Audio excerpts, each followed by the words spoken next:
Welcome, everyone. Thank you so much for joining me today. It has been years of tit-for-tat tariffs, sanctions, and trade tensions between the United States and China. But now something surprising has happened. Beijing and Washington have both decided to ease up. For now, for the first time in months, there appears to be a real sign of de-escalation in the US-China trade war. So definitely great news. Very quickly, because this is important. As a reminder, last month, behind closed doors in London, trade negotiators from both countries reached a quiet but critical agreement, which effectively serves as a framework deal right now to lift export restrictions on key industrial goods. And so now both sides are following through on that framework deal. As I mentioned previously in a video, the US cannot function without critical rare earth minerals, which it does export from China. So yes, Beijing does have an upper hand. Beijing is fully aware of it, and so is Washington. China's Commerce Ministry just made a statement that caught the attention of markets and governments alike. What was in that statement? Well, both sides are acting on the deal reached in London officially. Export licenses are being approved, restrictions are being rolled back, and for a moment, just for a moment, it feels like the world's two biggest economies might be moving toward renewed cooperation over confrontation. So, what exactly is changing? From the US side, the Trump administration has authorized renewed exports of aircraft engines, high-end semiconductor design software, and ethane, which is a key input in plastics and chemicals.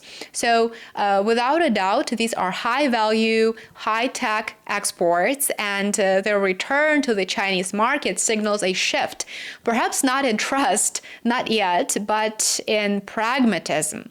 From the Chinese side, the changes are very positive and arguably even more impactful. China is beginning to approve exports of, quote, eligible controlled items. Now, I know it sounds very vague and it could be anything, but it's actually not. It's just a way of saying rare earth minerals, which is exactly what Washington has been after. These minerals might not be our household names, but they are absolutely essential to modern life. They are in smartphones, they are in electric vehicles, they are in wind turbines, and perhaps most critically, in military hardware that is produced by the United States. China holds a near monopoly on global production, and it is because of the production capabilities, which the United States does not have at the moment, as I shared in great detail in a recent video. So it is because of these production capabilities that China is the leader in the industry. Since December, China had restricted exports of rare earth elements, tightening its grip and putting pressure on the United States and European manufacturers who depend on these resources. And of course, it was a response to the United States and Europe imposing trade restrictions on China. So it was sort of a mirror image of what their opponents were doing.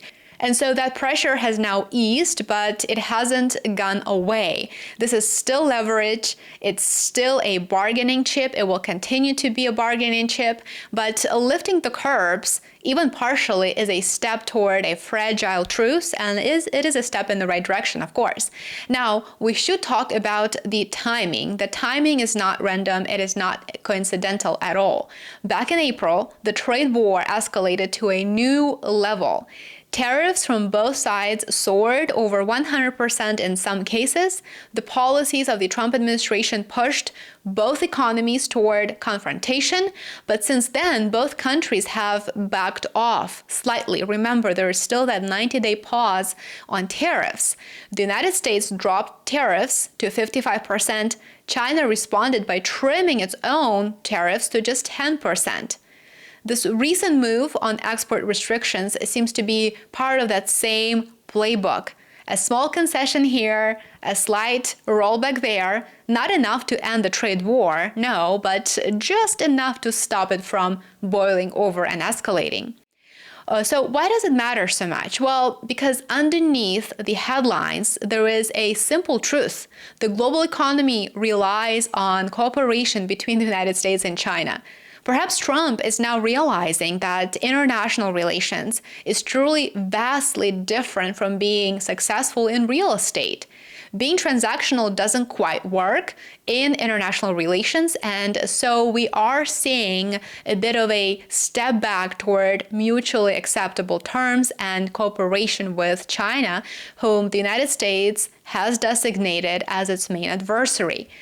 Industries in both countries and beyond, of course, are deeply intertwined. American defense contractors depend on Chinese rare earth to build night vision systems and smart munitions, and of course, Chinese tech firms rely on American design chips and software tools to manufacture semiconductors.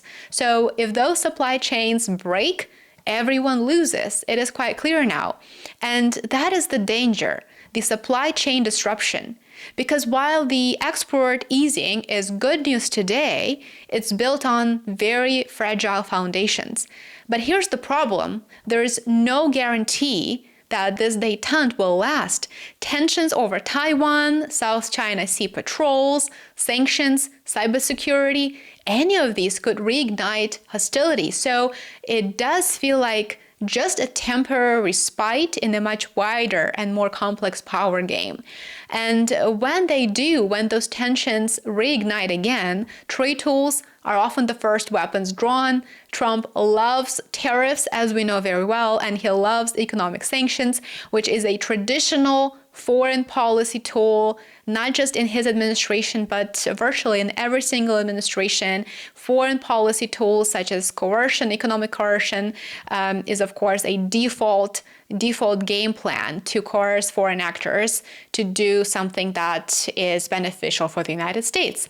Export bans, investment restrictions, licensing delays, they're easy to enact, but very difficult to reverse.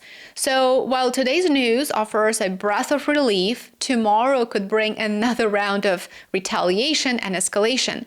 Still, this moment does matter. It does, because it shows that even in an era of great power competition, cooperation is possible. It has become crystal clear that weaponizing trade, especially around critical technologies and critical minerals, comes at a very, very steep cost. Industries suffer, markets react, alliances shift, alliances weaken, and in a world facing everything from escalating conflicts to AI regulation, economic warfare only makes things harder. Maybe we can do without it. Let's hope so, but again, don't hold your breath. The return of US engines and software to China's factories and the slow resumption of China's rare earth exports signals that both governments see value in stability, even if it's temporary. The next big question, can this narrow agreement pave the way for something broader, for something more stable and perhaps permanent? A real trade deal, maybe, a treaty limiting future export restrictions. It is possible, but don't expect Beijing to give up its dominance over rare earth anytime soon. The United States is still years away from developing its own reliable supply chain for these minerals, and China knows it, and that's just the reality. That's why future negotiations will likely hinge on rare earth and how much China is willing to give up, while it knows that the United States has no way but to come back for more. For now, this truce is a win for businesses, for markets, for diplomacy, but it is a reminder too that in global trade, peace is temporary these days, and every export can become a weapon in the next round of the fight. Show your support. I hope you enjoyed this video. Like, subscribe, and share. It goes a long way. Support my work on Substack and Patreon. You will find them linked below in the video description, and I will see you back here soon. Bye for now.